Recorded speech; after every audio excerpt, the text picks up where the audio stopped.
Well, here we are in Baghdad, and I'm recording this from Baghdad. And it's an interesting place at the moment. There's been a lot of violence. Number of rockets on the green zone. From whom? From the Sadrists, I presume. They've denied it. There's the Shabab are marching on the streets, or starting to, about to, as I record this, young people. They're very concerned, of course, about the state of affairs in their country. Meanwhile, there are rocket attacks across border from Turkey, from Iran. The whole situation in Iraq is enormously pressured, and part of the pressure, most of the pressure, comes from foreign countries intervening in Iraq. And where to begin? We had an election, didn't we, in October 21, and there was a failure to form a government. That was partly, initially, because of the pride, I suppose you'd call it, of the Barzani leadership in Kurdistan of the KDP, because Masoud Barzani insisted on having his candidate for president. Fair enough, you would say, because he had garnered huge numbers of votes, and why should he give the preferred candidate of the PUK, his ancient enemies, the chance to choose their chosen candidate? But this squabble started to begin to unravel things in the aftermath of the election, an election in which the Kurdish Democratic Party and the Sadrists, Muqtada Sadr's group, were the two to really do well, outstandingly well, because they didn't stand candidates against candidates, whereas the Hashd al-Shabi, the group of militia people and friends, well, I mean, not all of them are bad by any means. Some of them are very good, but nonetheless, these people, they put candidates against each other. So you'd find in the same constituency that these people were standing against each other, and therefore they halved or quartered their votes. And they didn't do very well, and they were grumpy. The only other person to do well out of the election was Nouri al-Maliki and his Dawa party, who also managed to work the system, managed to keep their supporters solidified behind a single candidate. And but they were frozen out. The Sadrists and the KDP initially tried to basically create a bloc where there would be a majoritarian government. It's the normal thing, actually. And the problem with this was that they couldn't get enough allies to swing all of Parliament. I mean, the KDP had alienated the PUK and so forth.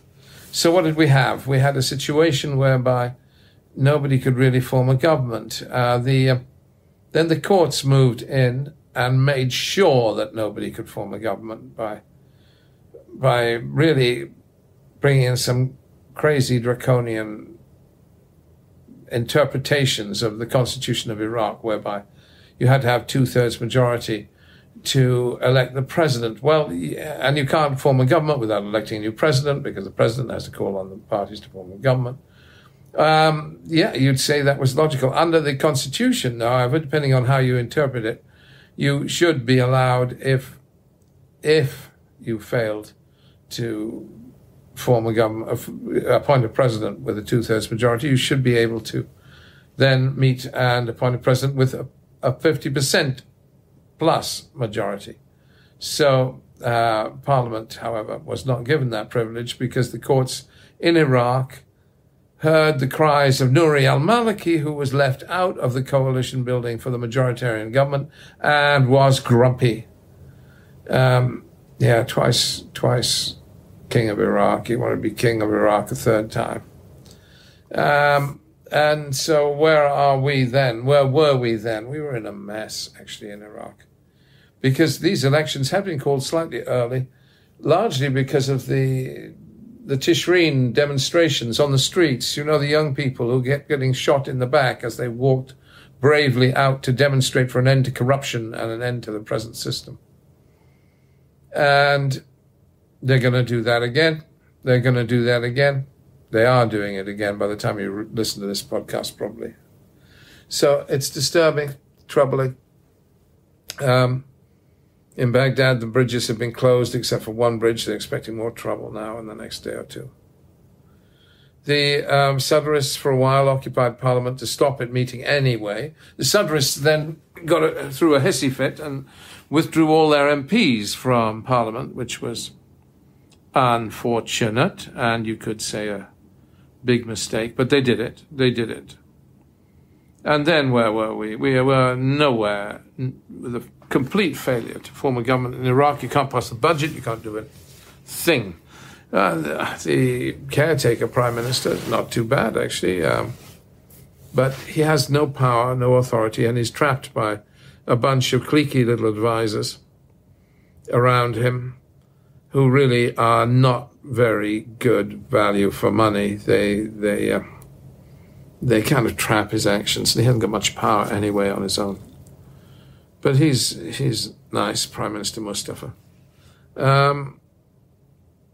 So where are we? Acting Prime Minister, I guess you'd call him now. So where are we? We are in a mess. Halbusi, the Sunni Speaker for Parliament, sort of cosmetically threw in his resignation, but no. The elections were not entirely fair. Millions were disenfranchised because the United Nations insisted on a new form of electoral system whereby you had to put your fingerprints on some machine, and of course a lot of older people couldn't manage this, or they hadn't registered properly, or one thing or another, and were turned away at the polling station. That the children, the young people, all boycotted the vote, which messed things up as well. But nonetheless, it was an incredibly fair election. I say that because they, despite all this, it was a very difficult election to manipulate, if you wanted to manipulate and buy votes or do things of that kind, which is common practice here since the early days when the British and the Americans and the United Nations insisted on altering the vote in Iraq at the very first election, which they did. For the good of Iraq, they told everybody in the count, we must have some. Sunnis had boycotted the vote entirely. We must have some Sunni MPs. Of course, once you start corruption from the British, the Americans, and the United Nations, when you start corruption, corruption continues. You set a pattern, you make it acceptable. So, shame on Britain and America and the United Nations. They helped destroy the country from the beginning, but democracy anyway here. But that said, where are we? Where are we? I suppose they had the best of intentions, if you can call it that. They interfered with the vote again and again. I mean, the Maliki II, the vote was not run by Maliki. It was won by Iyad Allawi, but they insisted on having Maliki as the prime minister, and they put pressure on the Kurds not to support Iyad Allawi. So this is kind of fiddling that British and Americans and the United Nations do. UN in Iraq is very active and very naive, innocent really, led by a fine woman, but she doesn't understand the time of day. She was trying to negotiate a deal for the Yazidi areas up in Sinjar. And she negotiated the deal without including the Hashd al-Shabi in the negotiations. The Hashd al-Shabi, indirectly, controls Sinjar. Well, come on, pointless. What a waste of time. But you see, she doesn't know A from B, really. And she's romping around Iraq, meddling, and with the best intentions, like everybody does, these outsiders. And then you've got meddling from Iran. Iran meddles big time, and they are meddling now. I mean, Iran meddled by the supreme leader sent a letter to the various militia groups of the Hashd al-Shabi saying, stand together, children, stand together. Don't you split up. And so they didn't. They have stood together. But it's unfortunate because it ties the hands of people like Dark Eyes, Javier Amory, who is one of the better militia leaders, who might otherwise have gone to his friend Muqtada Sadr and tried to get a deal. Now, the Sadrists, I did say, they've pulled their MPs out of Parliament. Now, that's a major problem because then, of course, the second-place candidates go in under Iraq's crazy election laws. And so the second-place candidates, many of them, Maliki supporters. So that's strengthened his hands massively. What have we got now? We've got a situation where Maliki is allied with the Hashd al-Shabi, the militia groups, and they intend, what do they intend to do? They intend to have a new election law so they can manipulate the vote more easily. They're uncomfortable with the current election law. So they need to manipulate the vote because they're doomed otherwise. Well, not Maliki, he did all right, but the Hashd al-Shabi and their gang are doomed. So it's vital to them to manipulate the vote.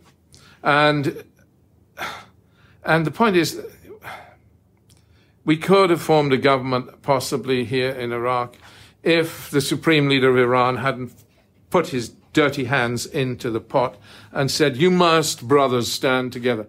Because that didn't help. It meant that Hadi al-Amri's hands were tied by some of the more extreme people on the spot. And there are some pretty extreme, violent people. You know, ordinary people are being assassinated day by day. Unbelievable, really. I mean, some of these people are, Qais al-Khazali and co, well, brutal, I suppose. Anyways, so where are we at? We're in a fine pickle here in Iraq. And, well, Muqtada Sadr is grumpy. He's grumpy. He made a big mistake pulling his MPs out. But like all of these people, he's too proud to admit his mistakes. So now he wants new elections, but he wants them on his terms. I don't know. He's managed to be so difficult that he's alienated everybody else. So some of his own supporters are a little bit fed up with him, but they still will fight to the death for him. He's got absolute loyalty, you know. I mean, oh my God, if you had a boss you could see was doing utterly the wrong thing, and you knew he was doing utterly the wrong thing, but you're too frightened of him to say he's doing utterly the wrong thing, and you're loyal to him to the death. Anyway, that's the Sadrists for you. So we have a mess, really. The one blessing about the Sadrists is they're not loyal to Iran. Not one smidgen. So but they are unpredictable because they have an unpredictable boss. I don't know what he's on, but God help us. So we have a mess in Iraq, a bit of a mess, a lot of prideful pruffles walking around, causing problems. And where is it going? I'm not sure where it's going. I'm not sure at all, really, what's going to happen, except that there'll be more bloodshed. Because why? And then we'll have new elections. We have new elections in what? 12 months? 14 months? 15 months? 16 months? 17 months? 18 months? No, there will be next year, I suppose. Sometime next year, towards this time next year, probably. But it takes time to get things into gear for elections in Iraq. And, yeah. And then, so we will have a caretaker government, limp along till then. Or maybe they'll form a government. Whatever, there will be new elections. And then there will, there's a whole move to change the constitution, but the constitution is not really bad. The problem is the courts, who are corrupt, who are interpreting the constitution in a corrupt and disgraceful way. So where do we go? We're going to have new elections? Fine. And then what? And then do we get a government out of this? Not sure. I'm not sure. See, the trouble with Iraq is had a history of governments of national unity rather than the majority takes the power. And this is a recipe for corruption. And the kids on the street are absolutely sick of corruption. The young people. And they're willing to die for a better Iraq. And they want a new constitution. Oh, rewriting the constitution is a nightmare. What's the point? The constitution is not the problem. But tell the Shabab, tell the children that. They will vote this time, which is a plus. And the militia groups, yes, they had a good turnout, but they voted against each other. But people are so fed up with the militia groups. People are so fed up with Iran that I suspect that the militia groups will not do very well, despite the fact that they will try and get through a new election law that gives them a super advantage. I suspect they will not do very well, and they will be grumpy. And then where are we? Poor Iraq.